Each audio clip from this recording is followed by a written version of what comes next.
Assalamualaikum warahmatullahi wabarakatuh. Halo semuanya. Sebelumnya izin memperkenalkan diri terlebih dahulu. Nama saya Fidina Makaromanisi dengan NIM 231214 dari Prodi Pendidikan Guru Sekolah Dasar kelas 1A Universitas Pendidikan Indonesia kampus di Purwakarta. Kali ini saya akan menjelaskan materi mengenai landasan historis. Langsung saja ya ke materinya. Baik, pada set pertama, ini merupakan topik pembahasan yang akan saya jelaskan di presentasi PowerPoint ini. Yang pertama, ada pengertian landasan historis pendidikan. Jadi, nanti ada pengertian dari landasan itu sendiri, kemudian ada menjelaskan definisi pendidikan dan definisi sejarah. Topik kedua, saya akan membahas tujuan pendidikan nasional. Selanjutnya, ada apa saja sistem atau bagaimana sistem pendidikan pada zaman dahulu. Topik keempat yaitu praktek pendidikan. Lalu ada isu problematika dalam landasan historis. Dan yang terakhir atau yang keenam, saya akan bahas implikasi. Nah, yang pertama ini ada definisi landasan. Landasan di sini secara KBBI artinya tumpuan, jadi seperti tanah atau dasarnya. Maka landasan adalah gagasan atau ide yang dijadikan tolak ukur atau pegangan dalam menentukan suatu hal. Dalam konteks yang lebih umum, landasan juga dapat merujuk pada prinsip-prinsip keyakinan atau faktor-faktor yang mendukung atau menjadi dasar suatu tindakan, keputusan, atau argumen. Definisi pendidikan itu, pendidikan berasal dari kata didik atau mendidik yang artinya memelihara dan memberi latihan dengan pembelajaran. Tujuan dari pendidikan itu sendiri adalah mempersiapkan individu agar memiliki pemahaman yang lebih tentang dunia dan juga memberikan kemampuan yang diperlukan untuk berkontribusi dalam masyarakat dan perkembangan pribadi yang holistik. Yang kedua, ada definisi sejarah. Sejarah itu erat hubungannya dengan masa lampau pastinya, kan?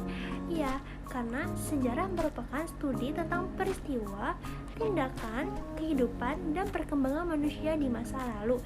Sejarah membantu kita untuk memahami bagaimana sih masa lalu mempengaruhi dan membentuk dunia saat ini. Baik, selanjutnya ini ada beberapa contoh definisi sejarah menurut beberapa ahli. Yang pertama, menurut Ibnu Khaldun, sejarah adalah catatan tentang masyarakat umat manusia atau peradaban dunia tentang perubahan-perubahan yang terjadi pada watak masyarakat itu. Yang kedua, menurut Shifi Bruce, sejarah adalah catatan dari apa yang telah dipikirkan, dikatakan, dan diperbuat oleh manusia. Yang ketiga, ada menurut Wilcox, sejarah itu menitik beratkan pada pencatatan yang berarti dan penting saja bagi manusia. Yang terakhir, ada menurut Herodotus, sejarah tidak berkembang ke arah depan dengan tujuan yang pasti, melainkan bergerak seperti garis lingkaran yang tinggi rendahnya diakibatkan oleh keadaan manusia. Pada topik yang pertama ini, yang terakhir ada pengertian dari landasan historisnya itu sendiri. Landasan historis ini bisa dibilang kan landasan yang berhubungan dengan pendidikan tentunya, dan sejarah merupakan peristiwa atau kejadian di masa lalu atau di masa lampau. Maka dapat disimpulkan bahwa landasan historis merupakan landasan pendidikan di masa lampau atau di zaman dahulu. Selanjutnya saya akan menjelaskan mengenai tujuan pendidikan nasional. Yang pertama itu ada menciptakan warga negara sosial, demokratis, cakap, dan bertanggung jawab. Nah, jadi dengan adanya landasan pendidikan historis menciptakan masyarakat yang sosial, karena kan kita kan makhluk sosial. Kemudian demokratis. Demokratis ini adalah melibatkan pemerintah oleh rakyat atau warga negara. Yang kedua ada siap sedia menyumbangkan tenaga. Nah, tujuan adanya pendidikan itu menjadikan kita siap sedia menyumbangkan semua tenaga dan pikiran kita untuk negara kita Indonesia. Yang ketiga ada praktek pendidikan. Selepas pendidikan pendidikan menekankan pengembangan patriotisme. Patriotisme adalah rasa cinta, kesetiaan, dan dukungan yang kuat terhadap negara dan bangsa seseorang. Ini mencakup rasa hormat terhadap simbol-simbol nasional, kebanggaan terhadap sejarah dan budaya negara, serta kesediaan untuk berkontribusi positif terhadap terhadap kemajuan dan kesuksesan negara kita tercinta Indonesia. Yang keempat, ada mendorong siswa untuk menjadi pribadi yang kritis, mandiri, dan memiliki kemampuan untuk memecahkan masalah. Berpikir kritis merupakan kemampuan untuk mengevaluasi, menganalisis, dan merundangkan informasi dengan cermat secara objektif, serta menggali lebih dalam untuk memahami isu atau masalah tersebut. Contoh berpikir kritis adalah ketika seorang mengajukan pertanyaan seperti apakah sumber ini dapat dipercaya, saat membaca berita online daripada langsung menerima informasi tersebut sebagai fakta. Ini adalah langkah pertama dalam proses penilaian kritis terhadap informasi. Yang terakhir, tujuan pendidikan nasional adalah memantapkan jati diri kita sebagai para pemimpin masa depan bangsa dan budaya. Nah, selanjutnya ini ada sistem pendidikan di zaman dahulu. Yang pertama, ada pada zaman purba, diterapkan pada lingkungan keluarga yang bersifat alamiah, mencakup pengetahuan nilai-nilai sikap, keagamaan, maupun upacara yang dilakukan untuk menyembah nenek moyang. Yang kedua ini ada pendidikan di zaman kerajaan Hindu-Buddha. Selain pendidikan dari lingkungan keluarga dan masyarakat, sudah diselenggarakan lembaga pendidikan yang disebut dengan perguruan atau pesantren. Hingga ada zaman kerajaan Islam, sudah berkembang ke lembaga pendidikan lainnya seperti masjid, pesantren, yang pendidiknya yaitu kiai ataupun ustadz. Yang keempat ada zaman Portugis dan Spanyol. Pendidikan zaman ini utamanya dimaksudkan demi penyebaran agama Katolik. Contohnya pada tahun 1536 didirikan sekolah seminari di Ternate. Selain itu juga didirikan Pulau Solor. Kemudian yang kelima ada zaman pemerintahan kolonial Belanda. Pada zaman ini terdapat dua garis penyelenggaraan pendidikan, yaitu pendidikan yang diselenggarakan oleh pemerintah kolonial Belanda sendiri dan pendidikan yang dilaksanakan oleh kaum penggeraknya sebagai sarana perjuangan demi mencapai kemerdekaan dan sebagai rintisan pendidikan nasional. Dan yang terakhir ada pada zaman Jepang menyelenggarakan sekolah-sekolah dasar di Indonesia agar mudah diawasi. Kebijakan ini berdampak positif. Anak-anak pribumi dan keluarga miskin yang sebelumnya tidak berhak untuk sekolah jadi mengenyam pendidikan yang sama dengan bangsawan dan keturunan Belanda. Baik, selanjutnya ada praktik pendidikan. Praktik pendidikan di Indonesia ini ada 4. Yang pertama ada pendidikan pada masa kemerdekaan. Nah, pada pendidikan ini memiliki landasan falsafah yaitu Undang-Undang Dasar 1945. Jadi sistem pendidikan ini melakukan pengajaran yang diatur oleh Undang-Undang Dasar 1945. Yang kedua ada pendidikan pada masa Orde Lama. Nah, jadi pada masa Orde Lama ini terjadi sebelum masa reformasi pada tahun 1998 ketika pemerintah memiliki kendali kuat atas sistem pendidikan. Pada pendidikan ini difokuskan pada keberhasilan pembangunan dan tentunya kemajuan bangsa Indonesia. Yang ketiga ada pendidikan pada masa Orde Baru.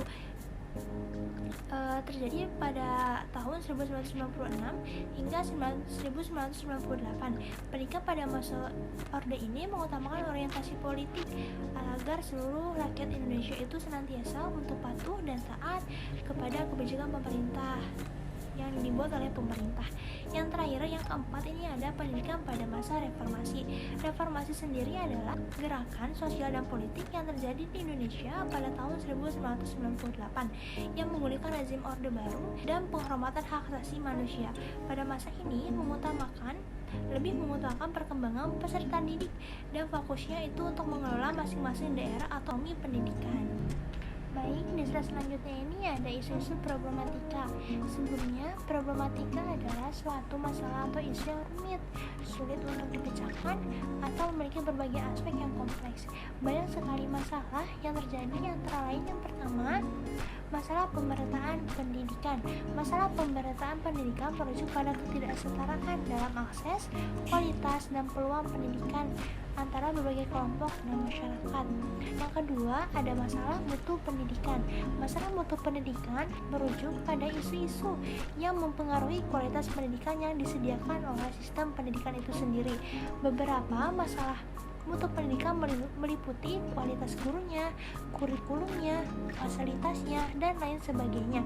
Dikarenakan kualitas pendidikan seringkali tidak merata antara daerah perkotaan dengan pedesaan, maupun antara sekolah negeri dan sekolah swasta. Yang ketiga, ada masalah otonomi daerah.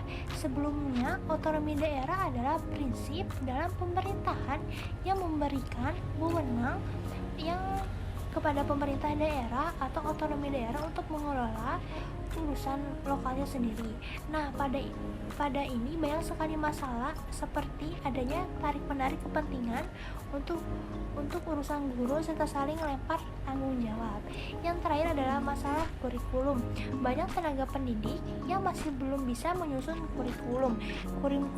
kurikulum juga banyak yang tidak relevan seperti kurikulum yang padat. Nah guys, kita sekarang sudah di penghujung topik yang keenam, yang terakhir, yaitu implikasi sejarah pendidikan. Implikasi sejarah pendidikan itu ada 4. Yang pertama, ada tujuan pendidikan. Tujuan pendidikan adalah hasilnya dari proses pendidikan yang mencerminkan apa yang ingin dicapai oleh sistem pendidikan itu sendiri. Tujuan pendidikan dapat bervariasi sesuai dengan tingkat pendidikannya, filosofi pendidikan, dan tujuan masyarakat. Nah, tujuannya itu apa sih? Tujuan pendidikan itu adalah mengembangkan berbagai aspek keagamaan, kemanusiaan, dan kemandirian peserta didik itu sendiri. Yang kedua, ada proses pendidikan. Proses pembelajaran ini harus disesuaikan dengan tingkat perkembangannya. Yang ketiga, ada kebudayaan nasional. Kebudayaan nasional merujuk pada warisan budaya yang dianggap sebagai ciri khas suatu negara atau bangsa, seperti bahasa, adat istiadat, seni, musik, sastra, sejarah, nilai-nilai, dan norma-norma sosial yang membentuk identitas budaya suatu negara. Keempat, ada inovasi pendidikan. Inovasi pendidikan ini harus bersumber dari hasil penelitian pendidikan di Indonesia, bukan hanya dari dunia barat saja. Gak kerasa nih guys, sudah di kesimpulan aja. Izin menyampaikan kesimpulan dari pembahasan yang telah saya bahas di sebelumnya. Kesimpulannya adalah landasan historis pendidikan merupakan landasan pendidikan yang berhubungan dengan sejarah atau dengan masa lampau. Landasan pendidikan historis harus memiliki tujuan, salah satunya adalah menciptakan warga negara Indonesia yang sosial, demokratis, cakap, dan bertanggung jawab. Di Indonesia banyak sekali sistem pendidikan sejak zaman dahulu, antara lain pendidikan keluarga, zaman kerajaan Hindu-Buddha, zaman kerajaan Islam, zaman Portugis dan Spanyol, zaman kolonial Belanda dan Jepang, dan banyak terjadi isu-isu pada zaman dahulu. Salah satunya adalah masalah mengenai pemerataan pendidikan di Indonesia. Sekian presentasi yang dapat saya sampaikan. Semoga bermanfaat bagi para pendengar dan pembaca. Mohon maaf apabila video ini masih kurang dalam penyampaian atau dalam berkata masih salah. Kurang lebihnya video ini ucapkan terima kasih. Wassalamualaikum warahmatullahi wabarakatuh. Dadah, sehat-sehat ya semua. Sampai bertemu di lain waktu.